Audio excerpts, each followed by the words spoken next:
Hi అండి అందరికీ. రేఖాగణితం చాప్టర్లోని మరికొన్ని ఇంపార్టెంట్ బిట్స్ అనేవి ఒకసారి చూద్దాం. సమాంతర చతుర్భుజంలోని కోణ సమద్విఖండన రేఖలు ఏర్పరిచేటటువంటి చతుర్భుజం ఏమిటి? సమాంతర చతుర్భుజం అంటే ఇలా వస్తుంది. ఎదురెదురు భుజాలు సమానంగా ఉంటాయి. ఎదురెదురు భుజాలు సమానంగా ఉంటాయి. వీటి యొక్క కోణ సమద్విఖండన రేఖలు ఏర్పరిచే చతుర్భుజం. అక్కడ మనకి ఏమవుతుందంటే దీర్ఘ చతురస్రం అవుతుందన్నమాట.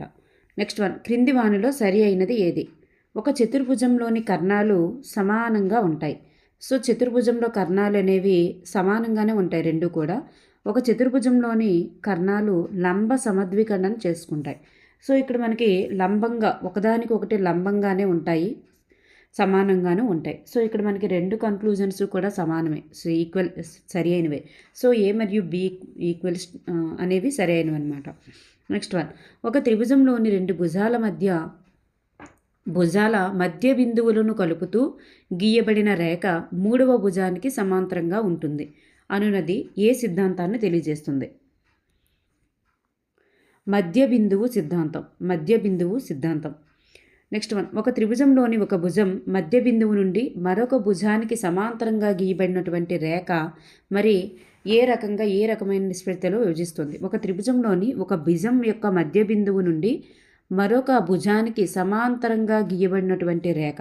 చూడండి, ఇక్కడ త్రిభుజం ఉందనుకోండి. ఇలా త్రిభుజంలోని ఒక భుజం యొక్క మధ్య బిందువు, ఈ భుజం యొక్క మధ్య బిందువు నుండి మరొక భుజానికి సమాంతరంగా గీయబడినటువంటి రేఖ, ఇలా రెండు భుజాలకు మధ్య బిందువుల నుంచి ఇలా గీయబడినటువంటి రేఖ ఈ మూడవ భుజానికి సమాంతరంగా ఉంటుంది. అయితే ఈ సమాంతరంగా గీయబడిన రేఖ అనేది మరి ఈ భుజాలని ఏ రకమైనటువంటి నిష్పత్తిలో విభజిస్తుంది అంటే మూడవ భుజాన్ని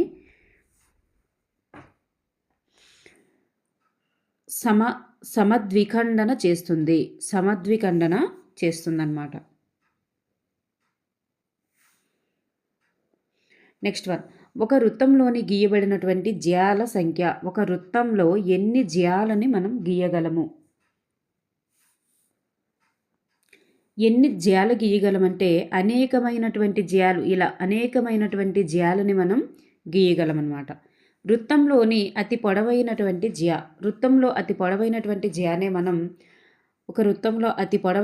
జ్యానే మనం వ్యాసము అని అంటామన్నమాట. వృత్త కేంద్రం నుంచి వృత్త వ్యాసార్థానికి గల దూరం. వృత్త కేంద్రం ఉందే, ఈ వృత్త కేంద్రం నుంచి వృత్త వ్యాసార్థానికి గల దూరం 0. దూరం ఉంటుందా? ఉండదు. ఎందుకంటే వృత్త వ్యాసార్థం అనేది వృత్త కేంద్రం గుండానే పోతుంది కాబట్టి. నెక్స్ట్ వన్, క్రింది వానిలో సరికానిది ఏది? ఒక వృత్త కేంద్రం నుంచి సమాన దూరంలో ఉన్నటువంటి జ్యాల పొడవులు సమానం. ఒక వృత్తంలో ఖండించుకున్న రెండు జ్యాలు వాటి ఖండన బిందువుల ద్వారా ప్రయాణించే వ్యాసంతో సమాన కోణాలను చేస్తే ఆ జ్యాల యొక్క పొడవులు సమానం. ఇక్కడ మనం చూస్తే ఇక్కడ సరికానిదే అడిగారు. సరికానిది అంటూ ఏటి లేదు, ఎందుకంటే ఇక్కడ రెండు కూడా సరి అయినవే. వృత్త కేంద్రం నుండి సమాన దూరంలో ఉన్నటువంటి జ్యాల పొడవులు సమానంగా ఉంటాయి. ఇప్పుడు చూడండి, వృత్త కేంద్రం ఉంది. ఇది ఒక జ్యా ఏంటి, ఈ వృత్త కేంద్రం నుంచి సమాన దూరంలో కిందన ఒక జ్యా పైన ఒక జ్యా తీసామనుకోండి, ఈ రెండు జ్యాలు సమానంగానే ఉంటాయి. మరి వృత్త కేంద్రంలో ఖండించుకున్నటువంటి రెండు జ్యాలు వాటి ఖండన బిందువుల ద్వారా ప్రయాణించే వ్యాసాలతో సమాన కోణాలను చేస్తే ఆ జ్యాల పొడవులు కూడా సమానమే. నెక్స్ట్ వన్, ఒక బహుముఖ ఫలకం యొక్క తలాలన్నీ కూడా సర్వసమాన క్రమభుజాలై మరియు ప్రతి శీర్షము వద్ద సమాన సంఖ్యలో తలములు కలిసినచో ఏర్పడినది ఏంటి? ఒక క్రమ బహుభుజ ఫలకం అనేది ఏర్పడుతుంది. ఒక బహుభుజముఖిలో భూమి మరియు పైకప్పులు సర్వసమానమై మిగిలిన తలాలు అనగా ప్రక్క తలాలు అనేవి సమాంతర చతుర్భుజాలు అయితే ఆ బహుభుజిని ఏమని పిలుస్తారు? దానినే పట్టకం అని పిలుస్తాం. ఒక బహుభుజి యొక్క భూమి ఒక భుజంగాను మిగిలిన ప్రక్క తలాలనేవి ఉమ్మడి శీర్షం కలిగినటువంటి త్రిభుజాలుగా ఉంటే ఆ బహుభుజిని ఏమని పిలుస్తారు అంటే పిరమిడ్ అని పిలుస్తారు. ఇవి కంఠస్థ పెట్టుకోండి మీకు ఒకవేళ అర్థం కాకపోయినా కానీ. నెక్స్ట్ వన్, ఈ క్రింది వానిలో పిరమిడ్ ఏది అంటే ఈ బి మాత్రమే పిరమిడ్ అనేది అవుతుందన్నమాట. నెక్స్ట్ వన్, షడ్భుజాకార పట్టకం యొక్క భూమి. ఒక షడ్భుజాకార పట్టకం యొక్క భూమి ఒక షడ్భుజి అవుతుంది. త్రిభుజాకార పట్టకం యొక్క భూమి అనేది త్రిభుజం అవుతుంది. దీర్ఘచతురస్రాకార పట్టకం యొక్క భూమి ఏమవుతుంది? దీర్ఘచతురస్రాకార పట్టకం యొక్క భూమి అనేది ఏది కూడా కాదు. ఇక్కడ ఉన్నది ఏది కూడా కాదు, ఎందుకంటే దీర్ఘచతురస్రం అవుతుంది. దీర్ఘచతురస్రాకార పట్టకం యొక్క భూమి ఏమవుతుంది? మనకి చతురస్రం అవుతుందంట. చతురస్రాకార పట్టకం యొక్క భూమి ఏమవుతుంది? చతురస్రం అవుతుంది. అయితే క్రింది వానిలో ఆయిలర్ సూత్రం ఏది? ఆయిలర్ సూత్రం option 3 is right answer. Faces F+V = E+2 is the right answer అన్నమాట. నెక్స్ట్ వన్, ఆయిలర్ సూత్రం వర్తించున్నది. ఇక్కడ మనం చూసుకున్నట్లయితే ఇక్కడ F అంటే ఫేసెస్ కదా, తలాలు. నెక్స్ట్ V అంటే శీర్షాలు, E అంటే అంచులు. అంటే ఇక్కడ తలాలు ప్లస్ శీర్షాలు చేస్తే అంచులు +2 చేస్తే ఈక్వల్గా ఉంటుందన్నమాట ఇక్కడ. నెక్స్ట్ వన్, ఆయిలర్ సూత్రం వర్తించినది. దేనికి వర్తిస్తుంది ఆయిలర్ సూత్రం అంటే ఏ బహుభుజం యొక్క ఫలకానికైనా వర్తిస్తుందన్నమాట. ఏ బహుభుజి యొక్క ఫలకానికైనా ఈ సూత్రం అనేటటువంటిది వర్తిస్తుంది. అది బహుభుజ అయి ఉండాలి. ఒక ఘనాకృతికి ఫేసెస్ అనేవి 6 ఉన్నాయి. నెక్స్ట్ V అనేటటువంటిది 8 ఉంటాయి. అయితే నెక్స్ట్ E అనేటటువంటివి విలువ ఎంత అని అడిగారు. మనకి ఈ రెండు కలిపితే ఎంత వచ్చింది? 14 వచ్చింది కదా. ఈ 14 అనేటటువంటిది మనకి E+2కి సమానం. అంటే E కావాలంటే ఏం చేయాలి? ఈ +2 అనేది యువతలకు తెచ్చేస్తే -2 అవుతుంది. సో ఈ ఈక్వల్స్ ఏమవుతుంది? 14లో -2 చేస్తే 12 ఈజ్ ద రైట్ ఆన్సర్ అన్నమాట. నెక్స్ట్ వన్, ఒక త్రిభుజాకార పిరమిడ్కు మరి F వాల్యూ ఇచ్చారు, V వాల్యూ ఇచ్చారు, ఈ విలువ కనుక్కోమన్నారు. సో మనం ఈ 2 ప్లస్ చేసేసి దీని నుంచి -2 చేయాలి. 2 ప్లస్ చేయాలి 8, -2 చేస్తే మనకి 6 is the right answer. Next one, ఒక సమగణం కలిగి ఉండేటటువంటి శీర్షాల సంఖ్య చూసుకుంటే ఒక డైజ్ని తీసుకున్నాం అనుకోండి. ఆ డైజ్కి మనం ఈ శీర్షాల సంఖ్య అనేటటువంటిది లెక్క పెడితే ఎన్ని వస్తుంది? పైన 4 డాట్స్, అలాగే కింద వైపు 4 డాట్స్. సో మనకి 8 అనేది రైట్ ఆన్సర్, 10 అనేది కాదు. మరి సమగణం కలిగి ఉండేటటువంటి అంచుల సంఖ్య అంటే ఇట్లా ఇవి లెక్కేసుకున్నట్లయితే మనకి పైన 4 వస్తాయి. మరి ఈ సైడ్లు అనేటటువంటి 4 వస్తుంది, మరి కింద 4 వస్తాయి. సో మనకు టోటల్గా 12 అనేటటువంటివి వస్తాయి. నెక్స్ట్ వన్, ఒక సమగణం కలిగి ఉండేటటువంటి ముఖాల సంఖ్య. ముఖము అంటే చూడండి, ఇలా ఈ తలమంతా కూడా ముఖమవుతుంది. అలా మనకి ఎన్ని ముఖాలు వస్తాయి అంటే 6 ముఖాలు అనేటటువంటివి వస్తాయన్నమాట. నెక్స్ట్ వన్ చూద్దాం. ఒక త్రిమితీయ ఆకారాలకు సమతలంపై ఊహా చిత్రాలను ఏర్పరచుటకు ఉపయోగపడునవి ఏమిటి?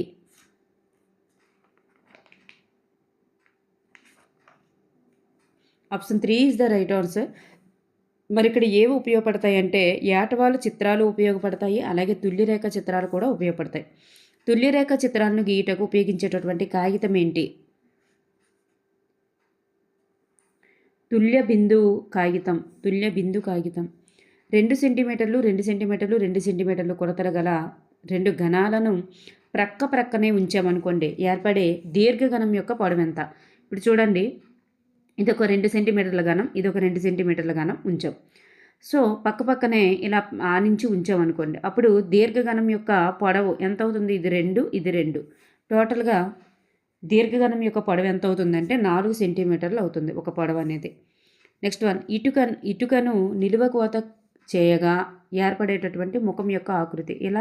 ఇటుక ఎలా ఉంటుంది? దీర్ఘచతురస్రాకారంగా ఉంటుంది. దానిని నిలువు కోత చేసామనుకోండి, ఇలా నిలువు కోత అంటే ఇలా నిలువుగా కట్ చేసామనుకోండి, ఈ మిగిలిన ముక్క కూడా మనకి దీర్ఘచతురస్రాకారంలోనే వచ్చాయన్నమాట. అలాగే ఇటుకను అడ్డుకోత చేయగా ఏర్పడేటటువంటి ముఖం. ఇలా ఇటుకుని మనం అడ్డుగా కట్ చేసామనుకోండి, అప్పుడు మనకి 2 భాగాలు అనేటటువంటివి, ఇది ఒక చతురస్రంగా ఏర్పడుతుంది, ఇది ఒక చతురస్రంగా ఏర్పడుతుంది. అడ్డుకోత కోస్తే మాత్రం చతురస్రం ఏర్పడుతుంది. ఒక గుండ్రని యాపిల్ను నిలువు కోత కోయగా ఏర్పడేటటువంటి ముఖం ఆకృతి. నిలువు కోతకు వస్తే ఏమవుతుంది? అర్ధవృత్తం అనేటటువంటిది మనకి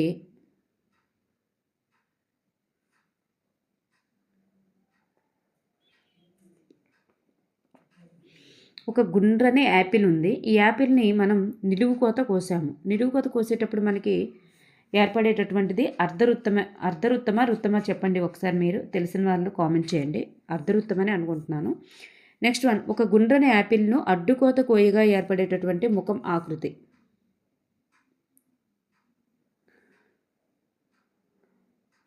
ఆకృతి ఏంటి అంటే ఇక్కడ మనకి ఆన్సర్ ఈజ్ వృత్తము అని ఇచ్చారు.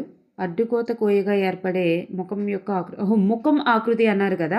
ఓకే, ఇది ముఖం యొక్క ఆకృతి అయితే వృత్తమే ఏర్పడుతుంది. ఇది సర్కిల్లో ఉంటుంది కదా, వృత్తమే ఏర్పడుతుంది.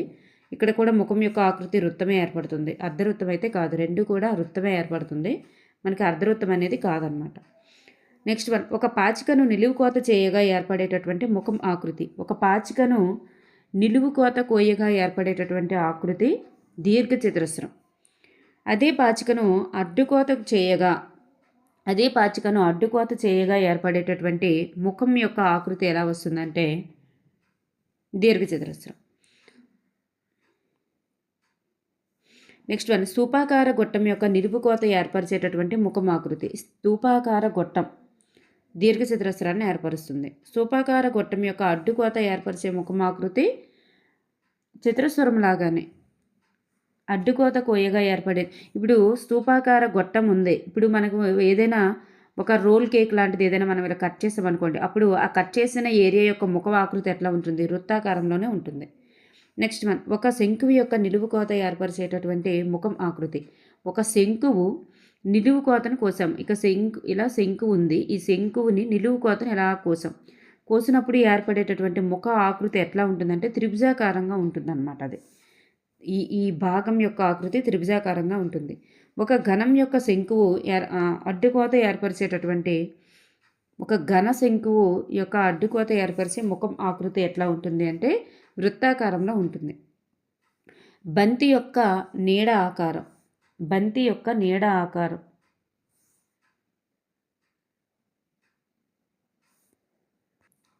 బంతి యొక్క నీడ ఆకారం ఎట్లా ఉంటుంది? మనకి వృత్తాకారంగా ఉంటుందన్నమాట. నెక్స్ట్ వన్, ఆంగ్ల అక్షరమాలలో నిలువు మరియు సమాంతర అర్థాల పరంగా పరావర్తన సౌష్ఠవాన్ని కలిగినటువంటి అక్షరాల సంఖ్య ఎంత? Option 3 is the right answer. 4 వస్తాయి అన్నమాట. 4. నెక్స్ట్ వన్, ఈ క్రింది వానిలో కనీసం ఒక్క సౌష్ఠవ రేఖ కూడా లేనటువంటి ఆకారం ఏమిటి? ఒక్క సౌష్ఠవ రేఖ కూడా లేని ఆకారాలు విషుంబాహు త్రిభుజం, ట్రెపీజియం, ఆంగ్ల అక్షరం జి, ఇవన్నీ కూడా అవుతాయన్నమాట.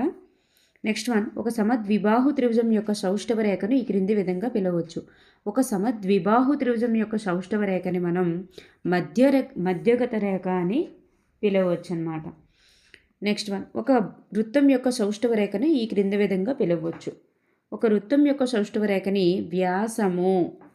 ఒక వృత్తం యొక్క సౌష్ఠవ రేఖని వ్యాసము అని మనం పిలవచ్చు. వ్యాసము ఇస్ ద రైట్ ఆన్సర్. ఎందుకంటే ఒక వృత్తానికి ఇలా సౌష్ఠవ రేఖని గీసినప్పుడు. నెక్స్ట్ వన్, ఈ క్రింది వాన్ని జతపరచండి. ఇక్కడ చూస్తే మనకి చతురస్రంకి వచ్చేసరికి మనకి భ్రమణ సౌష్ఠవ పరిమాణం. చతురస్రంకి వచ్చేసరికి భ్రమణ సౌష్ఠవ పరిమాణం అనేది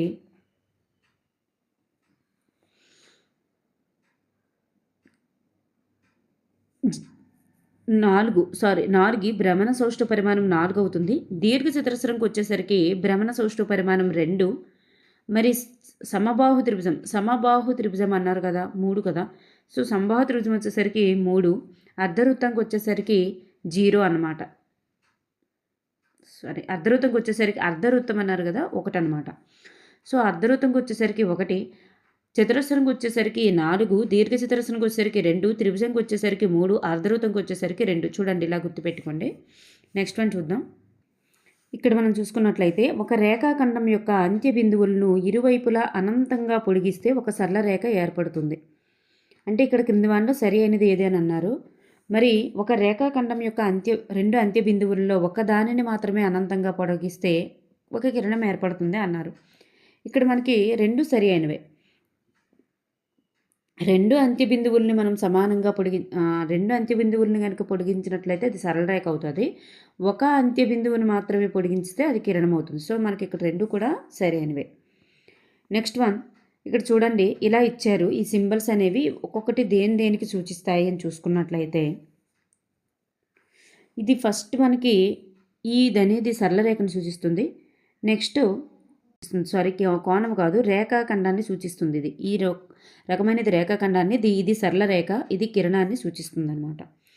నెక్స్ట్ వన్, క్రింది వానిలో పూరక కోణాల జత ఏది? పూరక కోణం అంటే ఏంటి? రెండు కోణాల మొత్తం 90 డిగ్రీలు అయి ఉండాలి. సో ఈ రెండు కలిపితే మనకి 100 అవుతుంది, ఈ రెండు కలిపితే 90 అవుతుంది. సో ఇక్కడ మనకి ఏ మాత్రమే సరి అయినది. రెండు పూరక కోణాలలో కొలతలలో వ్యత్యాసం అనేది 12 డిగ్రీలు అయితే వాటిలో ఒక పెద్ద కోణం విలువ ఎంత? చూడండి, మనకి ఇక్కడ ఆన్సర్ రెండు పూరక కోణాల చూడండి వ్యత్యాసం 12 డిగ్రీలు అని ఇచ్చారు కదా. మనకి రెండు పూరక కోణాల మొత్తం ఎంత అవ్వాలి? రెండు పూరక కోణాల మొత్తము 90 డిగ్రీలు అవ్వాలి. కానీ వీటి వ్యత్యాసం 12 అన్నారు కాబట్టి మొత్తం కలిపి చూడండి, 12 అన్నారు కాబట్టి మొత్తం కలిపి మనకి 90 అవ్వాలన్నమాట. మొత్తం కలిపి 90 అవ్వాలి. అప్పుడు 2x ఈక్వల్స్ 12 నాదులు పంపించండి. 90 - 12, 90 - 12 అనేది అంటే మనకి 78. సో x ఈక్వల్స్ టు 78/2 ఎంత వస్తుంది మనకి? 36 అనేటటువంటిది వస్తుంది, 39 అనేటటువంటిది వస్తుంది. So 39 is the right answer అనమాట. మనకి అడిగింది ఏంటి? ఎక్స్ వాల్యూ అడగలేదు, పెద్ద కోణం అడిగారు. 39 ఆన్సర్ అవ్వదు. 39కి మళ్ళీ 12 కలపాలి. ఎందుకంటే మనకి ఒక కోణం అడగల, పెద్ద కోణం అడిగారు. మరి 12 కలిపిందే కదా మనకి పెద్ద కోణం అవుతుంది. సో 12 కలిపితే మనకి ఎంత అవుతుంది అంటే 51 డిగ్రీస్ అనేది మనకు అవుతుంది అనమాట. నెక్స్ట్ వన్, ఒక కోణం ఇచ్చారు, దాని యొక్క పూరక కోణం విలువ. అంటే ఈ కోణానికి ఎంత కలిపితే మనకు పూరక కోణం అవుతుందని. 45 డిగ్రీల యొక్క పూరక కోణం విలువ 45 డిగ్రీసే. ఎందుకంటే ఆ రెండు కలిపినప్పుడు మనకు 90 అవుతుంది. 65కి 25 కలిపితే 90 అవుతుంది. 41కి మనకి ఇంకో 49 కలిపితే మనకి 90 అవుతుంది. సో 54కి మనకి ఇంకా 36 కలపాలి. 36 కలిపితే మనకి 40 అవుతుంది. ఈ రకంగా మనకి దీని యొక్క పూరక కోణాలు అవుతాయి అన్నమాట. నెక్స్ట్ వన్, క్రింది కోణము అలాగే సంపూరక కోణం. సంపూరక కోణము అంటే రెండు కోణాల మొత్తం 180 డిగ్రీస్ అవ్వాలన్నమాట. సంపూరక కోణం అంటే రెండు కలిపితే మనకి 180 డిగ్రీస్ అనేటటువంటిది అవ్వాలి. సో మనకి ఇక్కడ 60కి ఎంత కలిపినప్పుడు 180 అవుతుంది? 120. సో దీని యొక్క సంపూరక కోణం 120. దీని యొక్క సంపూరక కోణం ఎంత అవుతుంది? 112. దీని యొక్క సంపూరక కోణం ఎంత అవుతుంది? 68. This is the right answers. Next one, 120 యొక్క సంపూరక కోణం. 120 యొక్క సంపూరక కోణం ఎంత అవుతుంది? సో దీనికి ఎంత కలిపినప్పుడు మనకి 180 అనేటటువంటిది వస్తుంది. So 60 degrees is the right answer. Next one, దీని యొక్క క్రింది వారిలో సంపూరక కోణాల జత కానిది ఏది? అంటే రెండు కోణాలు కలిపినప్పుడు 180 కానిది ఏది అని. సో మనకి ఇక్కడ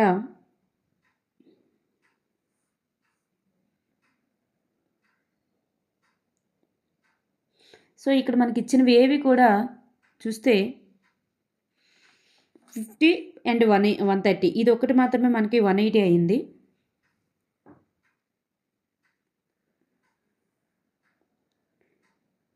ఇది ఒక్కటి మాత్రమే అయింది కాబట్టి మనకి సరికాంది ఏ సరికాదు, బి సరికాదు, డి కూడా సరికాదు. ఆప్షన్ 3 అనేటువంటిది రైట్ ఆన్సర్. నెక్స్ట్ వన్, రెండు సంపూరక కోణాలలో పెద్ద కోణం యొక్క విలువ చిన్న కోణం యొక్క కొలత కంటే 44 డిగ్రీలు ఎక్కువ. అయితే ఆ కోణాలలో చిన్న కోణం యొక్క కొలత ఎంత అని అడిగారు. చూడండి, రెండు సంపూరక కోణాలలో పెద్ద కోణం యొక్క కొలత చిన్న కోణం యొక్క కొలత కంటే 44 డిగ్రీలు అనేటటువంటిది ఎక్కువ అంట. అయితే ఆ కోణాలలో చిన్న కోణం యొక్క విలువ ఎంత అని అడిగారు. అంటే మనకి ఎక్స్ వాల్యూ కనుక్కుంటే చాలు. చిన్న కోణం అంటే ఎక్స్ వాల్యూ. సో మనకి ఏం కావాలి? X plus 44 degrees equals to 44 degrees equals to దేనికి సమానం అంటే 180కి సమానం. అంటే ఈ 44 అనేటటువంటిది దీన్ని కట్ చేసుకుంటే మనకి ఎంత వస్తుంది? మనకి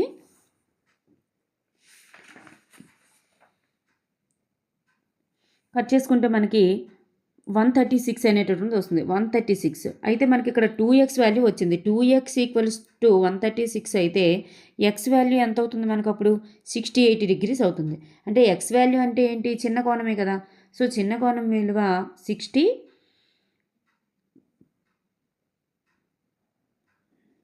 68 degrees is the right answer అనమాట. Next one 15. 20 డిగ్రీస్ యొక్క పూరక కోణం. పూరక కోణం అంటే 90 డిగ్రీలు. సో 20 డిగ్రీలకి ఎంత కలిపితే మనకు 90 వస్తుంది? 70 డిగ్రీస్. 63 డిగ్రీస్ యొక్క పూరక కోణం. 63 డిగ్రీస్ యొక్క పూరక కోణం ఎంత అవుతుంది? సో దీనికి ఎంత కలిపినప్పుడు మనకు 790 వస్తుందంటే 17 డిగ్రీస్. 57 డిగ్రీస్ యొక్క పూరక కోణం ఎంత అవుతుంది? 57 డిగ్రీస్కి మనం ఎంత కలిపినప్పుడు పూరక కోణం వస్తుంది? 33 డిగ్రీస్ అన్నమాట.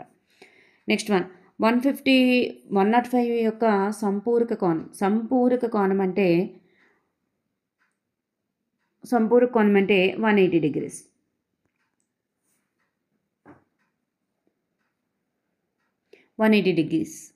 సో మనకి 180 డిగ్రీస్ కావాలి అంటే 105కి మనం ఎంత కలపాలి? ఇంకా మనం 75 కలపాలి. So 180 degree. దీని యొక్క సంపూరక కోణం ఏమవుతుంది? 75 డిగ్రీస్ అవుతుంది. ఇక్కడ మనం చూసుకున్నట్లయితే match the following as the same ఇచ్చారు. ఇక్కడ కూడా సంపూరక కోణం 100 యొక్క సంపూరక కోణం 80, 135ది అండ్ 45, 80 డిగ్రీస్ది 100 డిగ్రీ, 80 డిగ్రీస్ 100 డిగ్రీస్, 45కి 135 is the right answer. Next one చూద్దాం. ఇవన్నీ కూడా అయ్యే బిట్స్. ఒక కోణం అనేది దాని యొక్క సంపూరక కోణం సమానం. ఒక కోణం మరియు దాని యొక్క పూరక కోణం సమానం. ఒక కోణము మరియు దాని యొక్క పూరక కోణం సమానమైతే ఆ కోణం యొక్క కొలత ఎంత అని అడిగారు. ఒక పూరక కోణానికి సమానమైతే ఆ కోణం యొక్క కొలత ఎంత అని అంటే చూడండి, ఒక కోణం 45 డిగ్రీసే కదా, మరి దీని యొక్క ఈ కోణం యొక్క పూరక కోణం కావాలంటే 45 డిగ్రీస్ కలిపినప్పుడే కదా మనకి 90 డిగ్రీస్ వస్తుంది. సో ఒక కోణం అనేది దాని పూరక కోణానికి సమానమైతే అది 45 డిగ్రీసే అవుతుందన్నమాట. నెక్స్ట్ వన్, ఒక కోణం దాని యొక్క సంపూరక కోణానికి సమానమైతే మరి ఆ కొలత ఎంత? మరి ఏ కోణానికి మరి సేమ్ రెండు వైపులా కూడా సమానంగా ఉండాలి, అది మనకి సంపూర్ణ కోణం అయ్యి ఉండాలి. అంటే ఇది ఎక్సే, సో ఇది ఎక్సే, ఇది x. So 2x equals to 180 అంటే ఎక్స్ ఎంత అవుతుంది? మనకి 90 డిగ్రీస్ అవుతుందన్నమాట.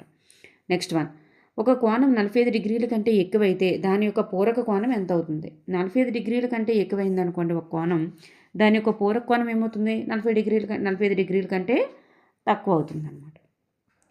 రెండు ఆసన్న కోణాలు సంపూరక కోణాలు అయితే అవి ఏర్పరిచినవి. రెండు ఆసన్న కోణాలు సంపూరక కోణాలు అయితే అవి రేఖీయ ద్వయాన్ని ఏర్పరుస్తాయి అన్నమాట. రెండు సమాంతర రేఖల మధ్య లంబకోణం ఎలా ఉంటుంది? రెండు సమాంతర రేఖల మధ్య లంబకోణం అనేటటువంటిది లంబకోణం ఎల్లప్పుడూ కూడా సమానం అవుతుందన్నమాట. నెక్స్ట్ వన్, క్రింద చూపబడినటువంటి పటం గురించి చూసుకున్నట్లయితే ఇది రేఖీయ ద్వయానికి సంబంధించింది అనమాట. మరి ఈ సరళ రేఖ మీద కోణం అడుగుతున్నారు ఇప్పుడు మనకి. ఇది యాంగిల్ ఏఓసి అనేటటువంటిది ఇచ్చారు. యాంగిల్ సిఓబి ఇచ్చారు. ఈ కోణం కలిపినప్పుడు మనకి ఎంత అవుతుందో అన్నారు. ఒక సరళ రేఖ మీద మొత్తం కోణం మనకి తెలుసు కదా 180 డిగ్రీస్ అని. సో అదే అనమాట ఇక్కడ ఆన్సర్ కూడా. సో ఈ సరళ రేఖని మరి రెండు కోణాలుగా విభజించారు. రేఖీయ ద్వయం అంటారు దాన్ని. నెక్స్ట్ వన్, క్రింది వానిలో 180 డిగ్రీస్కి సమానమయ్యేటటువంటి కొలతను కలిగి ఉండినవి ఏంటి? 180 డిగ్రీస్కి సమానమయ్యేటటువంటి కొలతను కలిగి ఉండేవి సంపూరక కోణాలు కలిగి ఉంటాయి, రేఖీయ ద్వయ కోణాలు కూడా కలిగి ఉంటాయి అన్నమాట. నెక్స్ట్ వన్, సరి అయినది ఏదని అడిగారు. రెండు ఆసన్న కోణాలు మొత్తం 180 డిగ్రీలు అయితే ఆ రెండు కోణాలలో ఉమ్మడిగా లేనటువంటి భుజాలు ఒక సరళ రేఖను ఏర్పరుస్తాయి. అలాగే రెండు సరళ రేఖలు పరస్పరం ఖండించుకుంటే ఏర్పడినటువంటి శీర్షాభిముఖ కోణాలు కూడా సంపూరకాలు అన్నారు. సో ఇక్కడ మనకి చూస్తే ఇక్కడ ఫస్ట్ది రైట్ ఆన్సరే, కానీ ఈ బి అనేటటువంటిది సరికాదనమాట. అంటే ఏ మాత్రమే ఇక్కడ మనకి సరి అయినది. నెక్స్ట్ వన్, రెండు సమాంతర రేఖలను ఒక దీర్ఘరేఖ ఖండించినప్పుడు ఏర్పడేటటువంటి కోణాలలో సమానంగా ఉండేటటువంటి జతలేంటి? ఒక సమాంతర రేఖ ఉంది, ఒక దీర్ఘరేఖ ఖండించింది, అప్పుడు ఏర్పడేటటువంటి కోణాలలో ఏవి సమానంగా ఉంటాయి? రెండు సమాంతర రేఖలను ఒక దీర్ఘరేఖ ఖండించింది అనుకోండి, అప్పుడు ఏ కోణాలు సమానంగా ఉంటాయి అంటే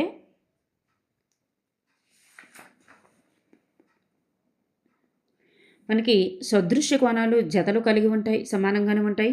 ఏకాంతర కోణాల జతలు సమానంగానే ఉంటాయి. ఏకబాహ్య కోణాల జతలు కూడా సమానంగానే ఉంటాయి అన్నమాట. నెక్స్ట్ వన్, ఇవన్నీ కూడా సమానంగానే ఉంటాయి. త్రిభుజ భుజాల ఆధారంగా వర్గీకరించబడినటువంటి త్రిభుజం కానిది ఏంటి? త్రిభుజ భుజాల ఆధారంగా వర్గీకరించబడినటువంటి త్రిభుజ భుజం కానిది ఏది?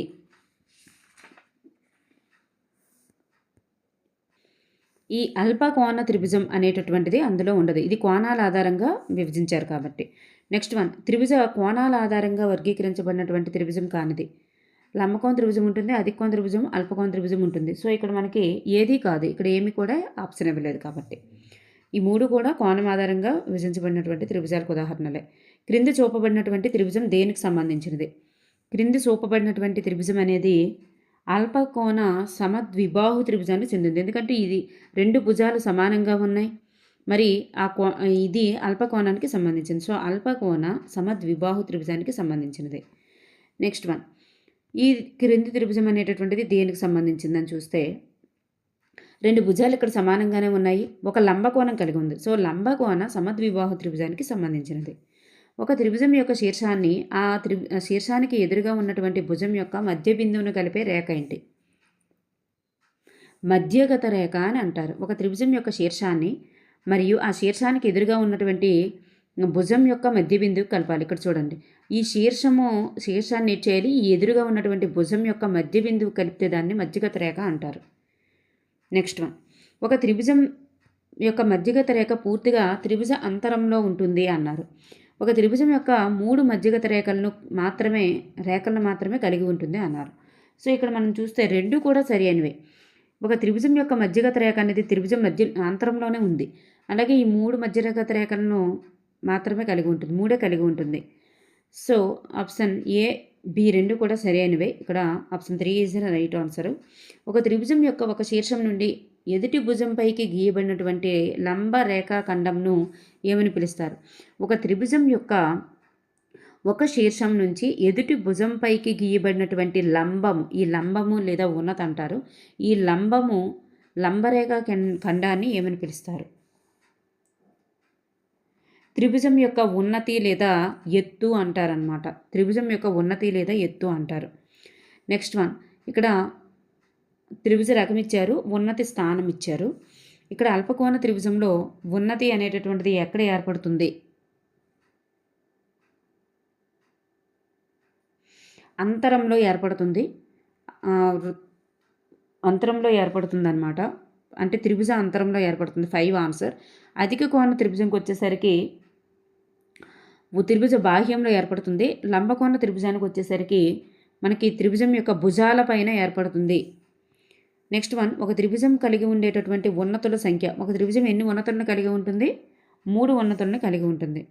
ఒక త్రిభుజంలోని 2 ఉన్నతులు దాని భుజాలకు అయ్యేటటువంటి త్రిభుజం లంబకోణ త్రిభుజం.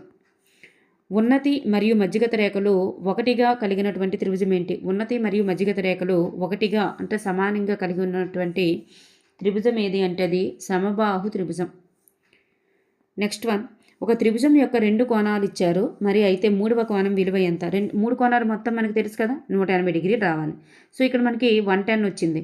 సో ఇంకోటి ఏమవుతుంది? 70 డిగ్రీస్ అవుతుంది. నెక్స్ట్ వన్, ఒక త్రిభుజం యొక్క ఒక కోణం విలువ ఇచ్చారు, మిగిలిన 2 కోణాలు సమానం అన్నారు. అయితే ప్రతి కోణం యొక్క విలువ కొలత ఎంత? ఇక్కడ చూడండి, ఇక్కడ 180 ఇచ్చారు కదా, 80 కదా ఇచ్చారు. సో మిగిలిన 2 కోణాలు సమానం అన్నారు. మిగిలిన 2 కోణాలు ఎంత అవ్వచ్చు? 100 కదా అవుతుంది. మరి 3 కోణాలు మొత్తం 180 అవ్వాలి కాబట్టి. సో ఇక్కడ 2 కోణాలు 100 అయితే దీన్ని సమభాగాలుగా చేయండి, 50-50 అవుతుంది. సో ప్రతి సమాన కోణం విలువ ఎంత అవుతుందంటే 50 డిగ్రీస్. నెక్స్ట్ మన ఒక త్రిభుజం యొక్క 3 కోణాల నిష్పత్తి ఇచ్చారు. అయితే వాటిలో గరిష్ట కోణం యొక్క విలువ ఎంత? ఈ గరిష్ట కోణం అంటే వీటిని ఒక త్రిభుజ యొక్క కోణాలు 180 అయితే దాన్ని ఎన్ని భాగాలు చేశారు? ఇదొక భాగం, ఇవి 2 భాగాలు, ఇవి ఒక భాగం, 4 భాగాలు చేశారు. సో 4తో డివిజన్ చేసినప్పుడు 4 4 16 5 అంటే 45 డిగ్రీస్. అంటే ఇది 45, ఇది 2 భాగాలు కాబట్టి 90 డిగ్రీస్, ఇది 45. సో మనకి గరిష్ట కోణం యొక్క విలువ 90 degrees is the right answer. కోణాలు నిష్పత్తి ఇచ్చారు, త్రిభుజంగా కలిగినటువంటి మరి ఈ కోణాలు నిష్పత్తి ఇచ్చారు కదా, మరి ఇది ఏ త్రిభుజానికి సంబంధించినది అంటే ఇందులో మనకి ఒక భాగం అనేటటువంటిది 90 డిగ్రీస్ ఉంది కాబట్టి ఇది లంబ కోణ సమద్విబాహు త్రిభుజానికి సంబంధించిందనమాట. ఈ క్రింది వానిలో సరి అయినది ఏమిటి? ఒక త్రిభుజం అనేది 2 లంబ కోణాలను కలిగి ఉండవచ్చు, ఒక త్రిభుజం అనేది 2 అధిక కోణాలను కలిగి ఉండవచ్చు అన్నారు. సో ఇక్కడ మనం చూస్తే